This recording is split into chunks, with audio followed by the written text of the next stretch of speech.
Hello there, YouTube. My name is Andrew. Welcome back to another one of my childhood nostalgia, I guess you could call it, movie reviews. Last time I reviewed the Walt Disney movie The Rescuers, which featured Eva Gabor and Bob Newhart. This time I'm jumping ahead quite a few decades in Walt Disney's timeline, so it's a lot closer to the present to what Disney is these days, although I'm not going to get into my views on modern Disney, to be honest. So, yeah, basically we're talking a early 2000s movie, exactly on the year 2000 actually. That's a hint to the movie, which movie came out. So before I reveal it, anyone care to guess? Anyone? Guesses? Yep, you at the back. Nope, not that one. Sorry. Any more guesses? Alright. Okay, so I apologize if you did get that. If you did get it right from the hint, sorry, time will tell. If you did guess it right, post it down in the comments below, and without further ado, I will reveal what movie I'm on about. It is one of my all-time favorite Disney movies, even though it is quite considerably new, nearly 20 years old at this point, which is for Disney basically like infancy times, like what we would consider to be like a 5-year-old child in the history of Walt Disney. Okay, so enough rambling on. Is Dinosaur, one of my favorite Walt Disney movies all time, and quite sadly is very underrated Disney movie. Not many people that I know of at least have seen this movie, kids, adults, which is quite a shame because honestly one of the best movies out there, not just because of storyline or characters, who I'll go through in a sec, but pretty much because, well, my favorite aspect of this movie is the underlying theme music that is constantly playing in each scene. And to be honest, I feel like you could take out the words, like take out what the people are saying, and just with that music playing, and you'd still get a rough idea of what each scene is happening, what the characters are doing in that. Something that I wish more Disney movies had, particularly new ones, because, well, like I said, I won't get into that.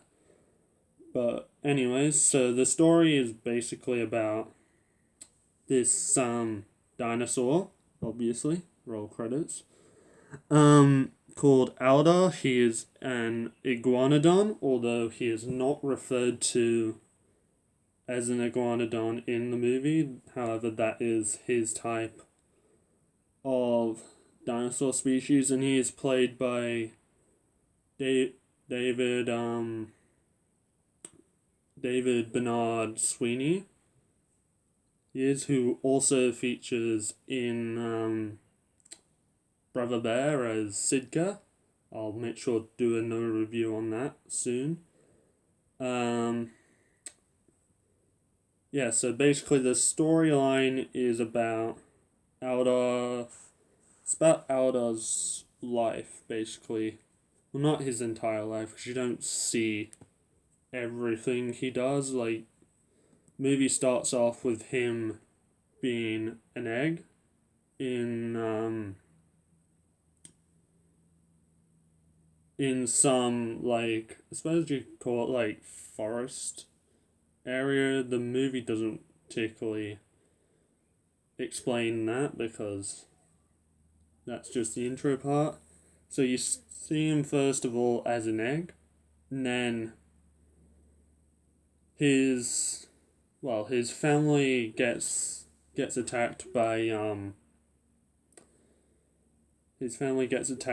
what the movie refers to as carnivores. Now, I'm not sure which large theropod or meat-eating dinosaur it's supposed to be. Maybe it's a T-Rex, maybe it's a Giganotosaurus or Albertosaurus, I don't know. But yeah, no, basically his family and the surrounding community, I guess you could call it, gets attacked by a large carnotaur, and essentially he as an egg gets abandoned by his mother, who's fleeing from the carnotaur, and the rest of the community just basically ignore him because he's an egg. Why would they bother to save him? Because at the expense of their own life. So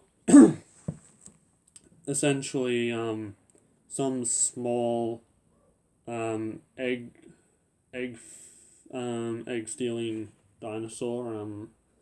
I forget the exact name of it. Maybe it's Baronix. I can't remember exactly.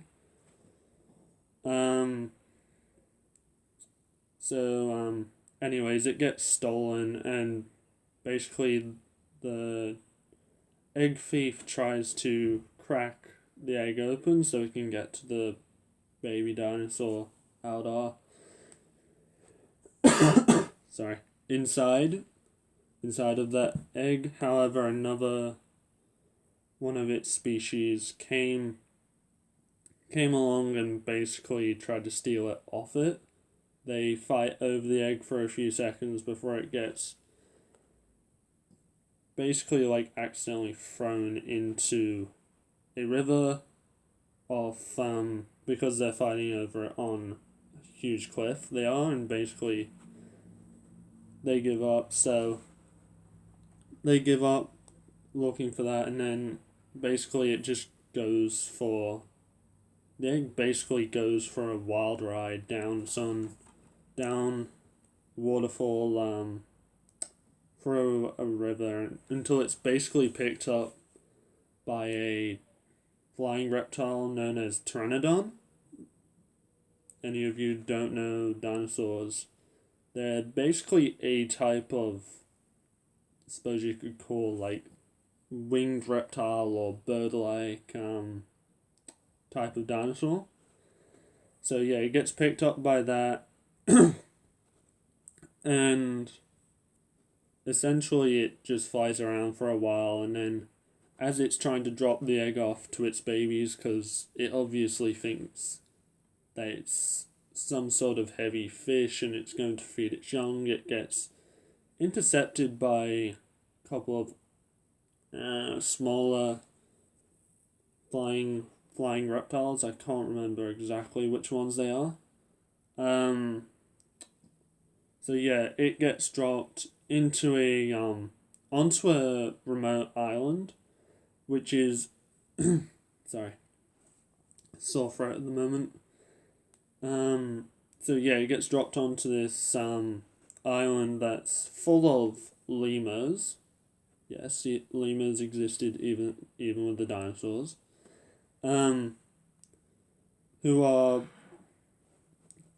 quite a caring and gentle family. They raise him, although the main adult figure, Yar, basically does like a Kerchak from Tarzan. Anyone who's seen that movie knows what I'm on about. Does a Kerchak and basically tries to warn against bringing Aldar into the family, because he sees because it's a dinosaur, he's only sees it as a bloodthirsty meat eating predator, and basically he's forced to make a decision. Sorry for the shaking, hand in an awkward position. Yeah, basically, like, he has to make a choice: get rid of it, which, yes, unfortunately means kill it, or let it live on the island with them. And he does eventually come round and lets Eldar stay on the island. He does, obviously, because otherwise there'd be no story, there'd be no movie, and it'd be a disappointment. But anyways,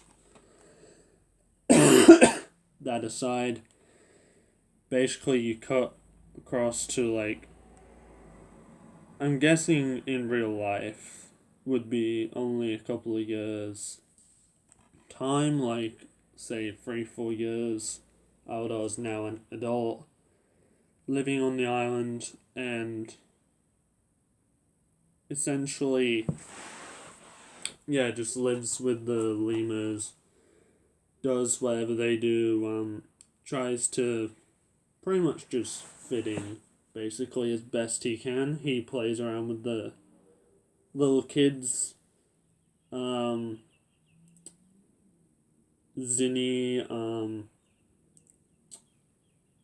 as well as Zinni, basically the teenage boy of the family who's trying to get on with all the ladies, trying to be smooth like that.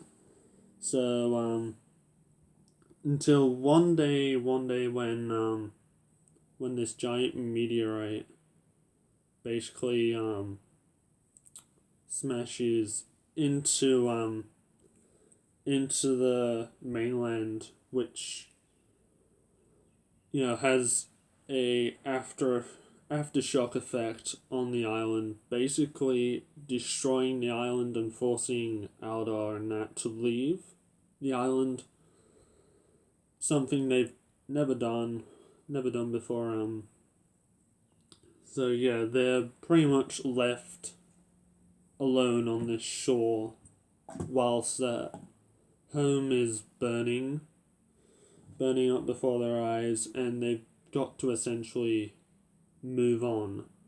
Like, I don't like this island. Oh no, never mind. So yeah, basically they travel around for a while.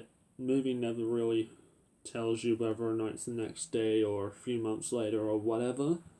Basically, they're traveling through a desert on their own, no idea where to go or anything like that. And essentially, they've got to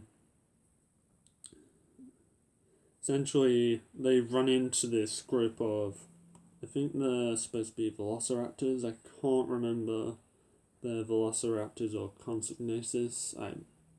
Again, sorry, can't remember. It's been a while since I looked it up. Put this down because I'm pretty sure everyone's seen that and my arm's getting pretty tired. So yeah, basically they get chased by these raptors or whatever they are. Small meat-eating dinosaurs anyway. Get chased by those until they until all of a sudden the raptors drop back and stop chasing them. No, it's not because they're tired, not because of anything like that. These kind of dinosaurs can run literally for hours and hours, not get tired or anything like that. No, essentially, because there's a sandstorm being whipped up by wind, obviously, somehow the raptors, or whatever they are, heard this giant herd coming towards them and stopped chasing them because, you know, why tussle with a large herd or whatever it is? It's coming. Eldar, I don't know specifics about Iguanodon, but I'm pretty sure they have a lot less hearing, a lot worse hearing than that of small meat-eating dinosaurs.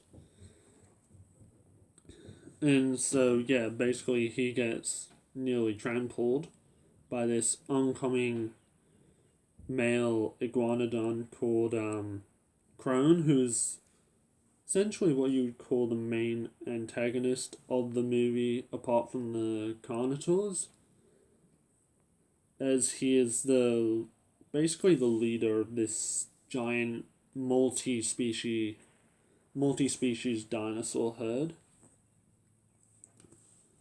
And he basically yells at Aldar for being in his way, which, to be fair to Crone, like, Aldar standing there in front of a herd, even though he didn't know it was there or coming, it's pretty stupid move to just simply stand there, middle of, yeah. Anyways, not saying anything bad about Aldar, just my personal opinion on that matter.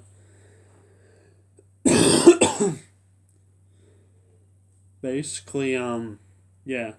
So Aldar manages to recover somewhat, and basically gaffs around at all these dinosaurs, all these other iguanodons, and other species of dinosaurs, basically, that he's never seen before and never knew existed.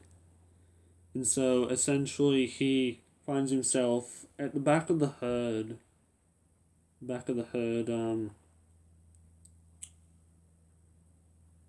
wondering what the hell's going on with these older dinosaurs, I guess you'd call them. Yima, who's kind of like a triceratops but only has one horn instead of three horns.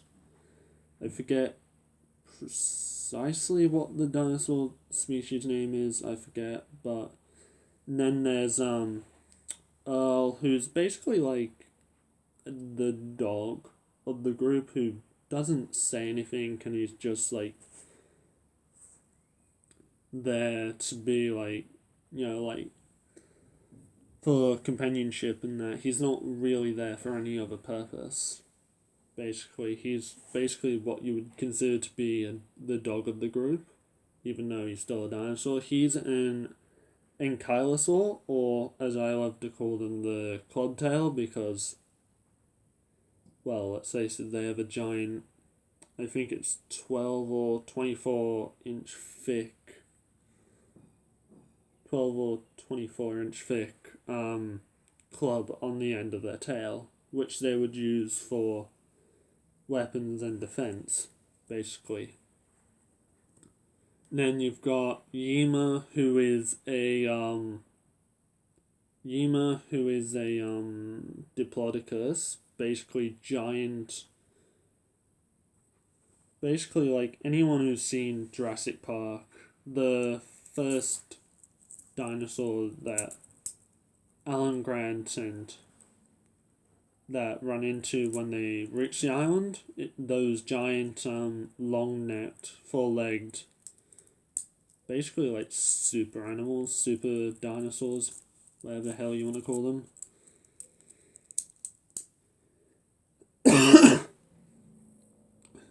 So yeah, he ends up making friends with them, and yeah, basically he tries sticking with them even when the rest of the group leaves, not in a hurry, which I'll get to later. Alright, okay, so I'm about not quite halfway through this review. However, I reckon this one I'm gonna have to make a two-parter for now. So sorry if it was a bit too nerdy, a bit too factual. Sorry, I can't help myself. I've loved dinosaurs in general, as well as this movie, ever since I was a kid. And yeah, sorry about, again, if it's too nerdy, too factual, too boring, whatever. Again, I will put links in the description below to to the themes that I mentioned before. The music themes from this movie. Sorry. So, anyways, thanks for that, and I will be uploading part 2 of this soon. Alright, have a good day, guys, and goodbye.